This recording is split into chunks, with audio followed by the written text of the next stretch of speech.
इस्लामाबाद के additional session जज ने अमरीकी सहाफ़ी सिंथिया रिची के खिलाफ मुकदमा इंदराज की दरख्वास्त पर FIA के साइबर क्राइम विंग को नोटिस जारी करते हुए 9 जून तक जवाब तलब कर लिया है। पीपल्स पार्टी इस्लामाबाद के सदर शकील अब्बासी ने अमरीकी सहाफ़ी सिंथिया रिची के खिलाफ मुकदमा दर्ज करने की दरख्वास्त की थी, जिस पर इस्लामाबाद के एडिशनल सेशन जज जहांगीर आवान ने समाअत की। दरख्वास्त में मौक़िफ़ इख्तियार किया गया था कि अमरीकी सहाफ़ी ने सोशल मीडिया पर बेनज़ीर भुट्टो के ख़िलाफ़ मुहिम चलाई। इस पर सोशल मीडिया से उनका ट्वीट डिलीट कराने के लिए PTA को दरख्वास्त दी गई, जबकि सिंथिया रिची के ख़िलाफ़ मुकदमा दर्ज करने के लिए FIA को दरख्वास्त दी गई, मगर इन दरख्वास्तों पर कोई कार्रवाई नहीं हुई। इसलिए अदालत मुकदमा दर्ज करने के अहकामात जारी करे। अदालत ने दरख्वास्त पर FIA को नोटिस जारी करते हुए जवाब तलब कर लिया है। इससे कबल एडिशनल सेशन जज आबदा सज्जाद ने एक शहरी वकास अब्बासी की दरख्वास्त पर मुकदमा दर्ज न करने पर पुलिस को भी नोटिस जारी करते हुए 8 जून तक जवाब तलब कर रखा है।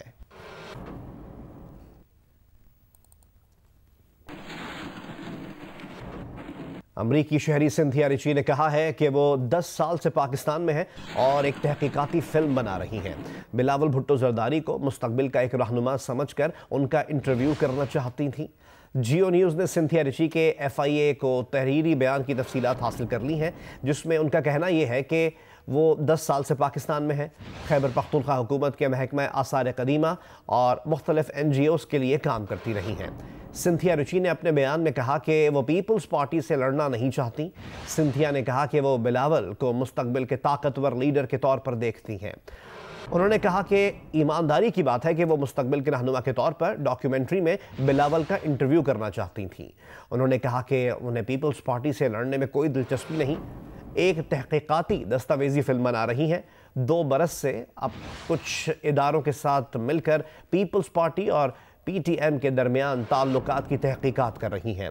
सिंथिया रिची ने बयान में अपनी ट्वीट के रद्द-ए-अमल में की गई ट्वीट्स की नकूल भी FIA को दी है।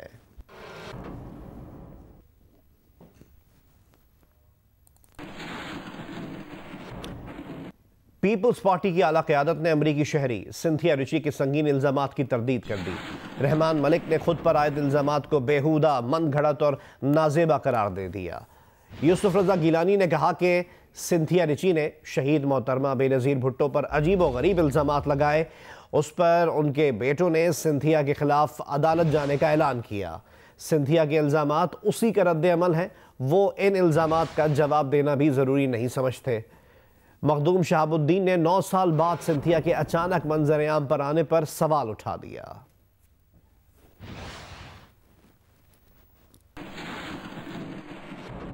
पाकिस्तान में मुकीम अमरीकी खातून के इल्ज़ामात को पीपल्स पार्टी के मुतल्लिका रहनुमाओं ने झूठ, बेहुदा और नाजेबा करार दे दिया। साबिक वज़ीर दाखिला रहमान मलिक ने कहा कि ये इल्ज़ामात ऐसे वक्त पर सामने आए जब रहमान मलिक ने बहैसियत चेयरमैन दाखिला कमेटी बेनज़ीर भुट्टो पर इल्ज़ामात का नोटिस लिया। साबिक वज़ीर आज़म यूसुफ रज़ा गिलानी ने भी सिंथिया के इल्ज़ामात को घटिया करार देकर मुस्तरद कर दिया। कहा, सिंथिया रिची ने शहीद बेनज़ीर पर अजीबो गरीब इल्ज़ामात लगाए। उनके बेटों ने इस मामले पर अदालत में जाने का ऐलान किया है। खातून के इल्ज़ामात इसी का रद्द-ए-अमल हैं। अब ये बताएं कि जब वॉर ऑन टेररिज्म हो रही थी, एक्सट्रीमिज्म हो रही थी और आए दिन high level delegation from all over the world आ रहे थे, उस कितना कंट्रोल था प्रेसिडेंसी और उधर इसको मैंने मैन हैंडलिंग किया, तो ये कोई सोचने की बात है। ये तो इन्होंने बिलो द बेल्ट हिट किया है। मखदूम शहाबुद्दीन ने कहा कि सिंथिया रिची सस्ती शोहरत के लिए इस तरह के बेबुनियाद इल्ज़ामात लगा रही हैं। वो 9 साल क्यों खामोश रहीं और अब अचानक मंजर-ए-आम पर आने की क्या वजूहात हैं। पीपल्स पार्टी के रहनुमा और साबिक वफाकी वजीर मखदूम शहाब ने कहा है कि जब वो वफाकी वजीर थे तो उन्होंने सिंथिया रिची से 3 या 4 बार मुलाकात की थी। मखदूम शहाबुद्दीन का कहना था कि सिंथिया ने अपना ताल्लुक अमेरिका के शोबा सेहत से बताया था, इसलिए उन्होंने तहकीक के बगैर ही मुलाकातें कर ली थीं। अगर वो ख़ुद को अमरीकी सदर या सेनेटर बनाती तो वो ज़रूर तहकीक कराते। बतौर वफाकी वज़ीर दरवाजे सबके लिए खुले थे। मुलाकातों में खातून ने उमूमी बातें की और चली गईं। वो मामले की तहकीकात का हिस्सा बनने के लिए तैयार हैं, क्योंकि अमरीकी खातून ने हमारे सेनेटर पर बहुत बड़ा इल्ज़ाम लगाया है।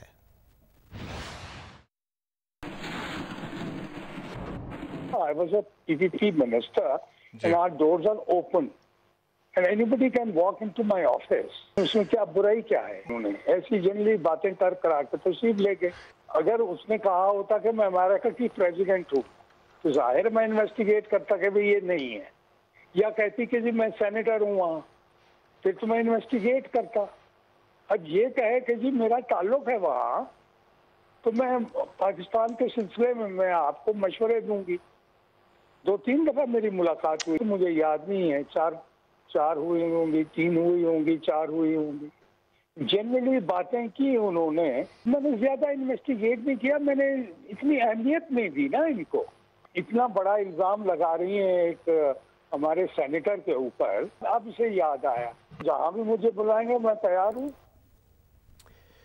यूसुफ रजा गिलानी के बेटे अली हैदर गिलानी ने मुतालबा किया है कि जब तक मामले की शफाफ तहकीकात नहीं हो जाती, सिंथिया का नाम ECL में डाला जाए।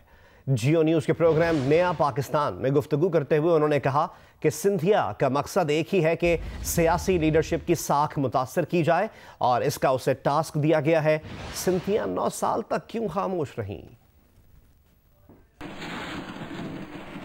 9 साल तक खामोश रहना, ये मैं समझता हूँ कि ये भी एक बहुत बड़ा सवालिया निशान है और हम भी इसकी इन्वेस्टिगेशन चाहते हैं और हम चाहते हैं कि उनको फिलहाल ECL पे उनका नाम रख दिया जाए और जब तक इन्वेस्टिगेशन खत्म नहीं होती, क्योंकि एक बहुत सीरियस एलिगेशन हैं हरासमेंट के और हम हरासमेंट को, हमारी लीडरशिप और हमारी जो मेरे वालिद साहब हैं यूसुफ रजा गिलानी साहब, वो हमेशा इन हरासमेंट के इशूज को बहुत सीरियसली लेते हैं। नंबर 1। नंबर 2, उन्होंने पाकिस्तान पीपल्स पार्टी और तमाम पॉलिटिकल पार्टीज के हेड्स को उन्होंने टारगेट किया हुआ है। ये खातून जो है, ये इसका एक ही मकसद है कि वो पाकिस्तान की तमाम पॉलिटिकल पार्टीज के लीडरशिप को डिस्क्रेडिट करे और डिस्क्रेडिट करने के लिए उनको ये टास्क दिया गया है।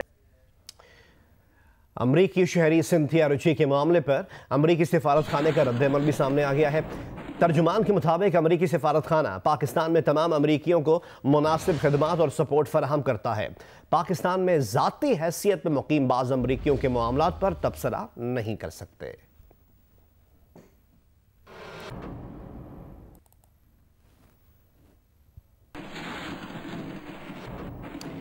और अब आपसे शेयर करें बरतानिया की लेबर पार्टी के लीडर का मसला कश्मीर पर पॉलिसी बयान।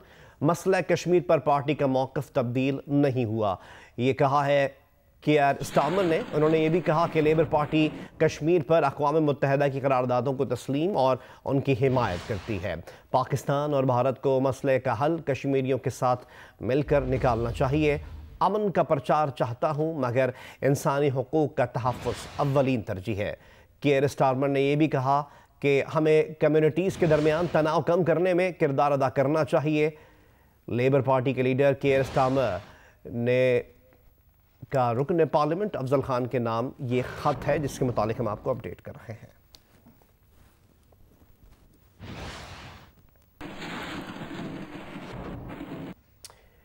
ब्रिटिश पाकिस्तानी रुकन पार्लियामेंट अफजल खान ने पार्टी के सरबराह कियर स्टार्मर के बयान का खैर मकदम किया है। I am absolutely delighted to receive a very positive reply from the Labour leader Keir Starmer, making it absolutely clear that there has been no change of policy on Kashmir and that he, under his leadership, will make sure that we champion human rights, and he wants to see both India and Pakistan together with the people of Kashmir, making sure that the UN resolutions are implemented. So we, the Kashmiris and the Pakistanis, really need to be active, being involved to make sure we have a good, strong policy and the manifesto when the next election comes.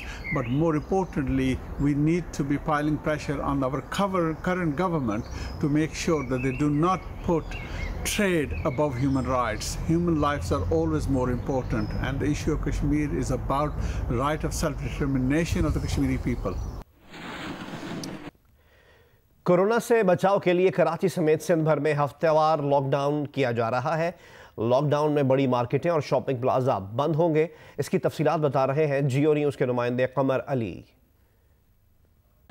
जी, शहर में आज भी मुकम्मल lockdown होगा। सिंध हुकूमत की जानिब से हफ्ते और इतवार को मुकम्मल लॉकडाउन का ऐलान किया गया है, जिसके दौरान शहर की बड़ी मार्केटें, शॉपिंग प्लाज़ा और जो है वो बंद होंगे। सिर्फ ज़रूरियात ज़िंदगी की जो दुकानें हैं वो खुलेंगी, जैसे किराना के स्टोर, दूध की दुकानें और मेडिकल स्टोर वगैरह को खुलने की इजाज़त दी गई है। शहर में आज पब्लिक ट्रांसपोर्ट भी चलेगा, ताहम SOPs की खिलाफवर्जी करने वाले पब्लिक ट्रांसपोर्ट के खिलाफ सख्त कार्रवाई की जाएगी। गुज़िश्ता 3 दिनों के दौरान मुतअद्दिद ड्राइवरों को गिरफ़्तार करके उनके खिलाफ भारी जुर्माने भी किए गए हैं। आज पुलिस की जानिब से भी चेकिंग सख्त की जाएगी। जो शहरी घरों से बाहर निकलेंगे उनकी दस्तावेज़ात चेक की जाएंगी, उनसे जो है वो पूछगिछ की जाएगी और गैर ज़रूरी तौर पर निकलने वाले अफराद के खिलाफ कानूनी कार्रवाई भी की जाएगी। जी। पंजाब हुकूमत ने कोरोना मरीजों के लिए पहले मरहले में ड्रैप से मंजूर शुदा 1000 इंजेक्शन खरीदने का फैसला किया है। पंजाब के सीनियर सूबाई वजीर अब्दुल अलीम खान कहते हैं कि इंसानी जान की कोई कीमत नहीं, हुकूमत तमाम वसाइल बरूए कार लाएगी। नरमी के ज़्यादा नुकसानात सामने आए तो दोबारा सख्ती का सोच सकते हैं। सीनियर वजीर पंजाब अब्दुल अलीम खान की ज़ेर सदारत लाहौर में कोरोना के हवाले से कायम काबीना कमेटी का इजलास हुआ। उन्होंने पब्लिक मकामात पर SOPs पर सख्ती से अमल दरामद यकीनी बनाने की हिदायत करते हुए कहा कि हर शहरी को अब कोरोना की शिद्दत का एहसास हो चुका है। शहरी पार्क्स में बच्चों को साथ ना लाएं और मास्क का इस्तेमाल यकीनी बनाएं। अब्दुल अलीम खान का कहना था कि जहां खिलाफ वर्जी हुई वहां सख्त तरीन कार्रवाई अमल में लाई जाएगी। बाजारों में तयशुदा औकात में SOPs के साथ सरगर्मियां जारी रखी जाएं।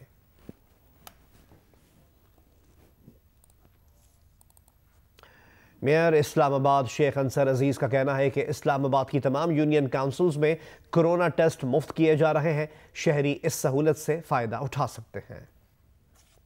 मैं तमाम इस्लामाबाद के जितने शहरी हैं उनको ये इन्फॉर्म करना चाहता हूँ कि मेट्रोपॉलिटन कॉर्पोरेशन इस्लामाबाद ने NIAT के साथ मिलकर इस्लामाबाद की तमाम यूनियन काउंसिल्स में एक फ्री ड्राइव शुरू की है, जहाँ जिसके तहत आप अपना कोरोना का टेस्ट करवा सकते हैं। तो जो भी अपना कोरोना का टेस्ट करवाना चाहता है वो अपने मुतल्लिका यूनियन काउंसिल के चेयरमैन से रब्ता करें और वहाँ जाकर आप अपना फ्री कोरोना का टेस्ट करवा सकते हैं।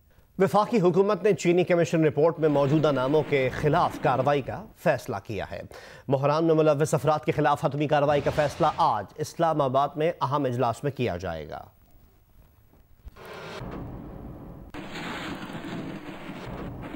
वफाकी वजीर इत्तलात सेनेटर शिबली फराज ने कहा है कि जहांगीर तरीन समेत चीनी कमीशन रिपोर्ट में नामजद तमाम अफराद के खिलाफ बिला इम्तियाज कार्रवाई होगी।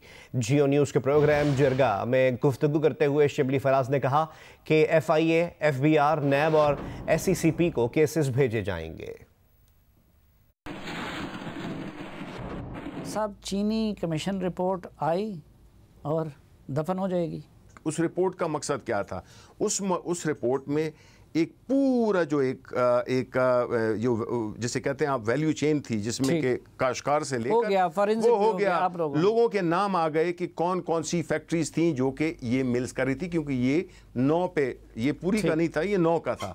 अब जब वो आ गया तो आपको पहले, अब जब आप किसी के पीछे जाते हैं गवर्नमेंट तो बजाय इसके कि एक ट्वीट कर दी, हम तो उसमें पूरी तहकीक करते हैं ना। अब क्या कर रहे हैं? उसको NAB को भिजवाएंगे। देखें, मुख्तलिफ इदारों को हम भिजवाएंगे। जो FIA के रिलेटेड केसेस होंगे हम FIA को भेजाएंगे, जो FBR के रिलेटेड केस होंगे FBR को भेजाएंगे, जो सिक्योरिटीज एक्सचेंज कमीशन के रिलेटेड इख्तियार हैं वो करेंगे हम, जो शुगर केन कमिश्नर्स हैं उनको, जो डिस्ट्रिक्ट एडमिनिस्ट्रेशन के लोग इसमें इन्वॉल्व थे, ये एक मल्टी प्रोंग जितने लोग इन्वॉल्व हैं कमीशन ने सबके खिलाफ कार्रवाई होगी। सबके खिलाफ होगी जी। देखें, इंक्लूडिंग जहांगीर तरीन। देखें, कोई भी नहीं। देखें, नोबडी इज, हमारा जो इसका खान साहब का जो बुनियादी नुक्ता है वो ये है कि नोबडी इज अबव लॉ। अब मैं आपको बताऊं, देखिए नहीं, मुझे सिर्फ ये जवाब कि हुकूमत उसमें तो देखें ये मुख्तलिफ कमीशन ने तजवीज़ की है कि इन एक्ट की खिलाफ वर्जी हुई है, NAB का भी, एंटी करप्शन का भी, चीनी उसका भी। तो मैं ये जानना चाहता हूँ कि अलिफ से ये तक, यानी खसरो बख्तियार के भाई और जहांगीर तरीन के खिलाफ भी कार्रवाई होगी। देखिए, जिन का नाम उसमें है अलिफ से लेकर ये तक किसी को भी नहीं छोड़ा जाएगा। चीनी स्कैंडल के किरदार जहांगीर तरीन की बैरून मुल्क रवानगी पर बख्तावर भुट्टो जरदारी का बयान सामने आया। उनका कहना है कि मेरे वालिद और साबिक सदर जरदारी का नाम इलेक्शन के दौरान ECL पर डाला गया। अभी तक मेरे वालिद का नाम ECL पर है। बख्तावर भुट्टो जरदारी ने यह भी कहा कि सिर्फ एक तकरीर पर मेरे भाई का नाम ECL पर डाल दिया गया। सिंध हुकूमत के आधे वज़रा का नाम भी ECL पर है, मगर जब असल एहतसाब का वक्त आया तो बिल्कुल बरअक्स तर्ज अमल इख्तियार किया गया।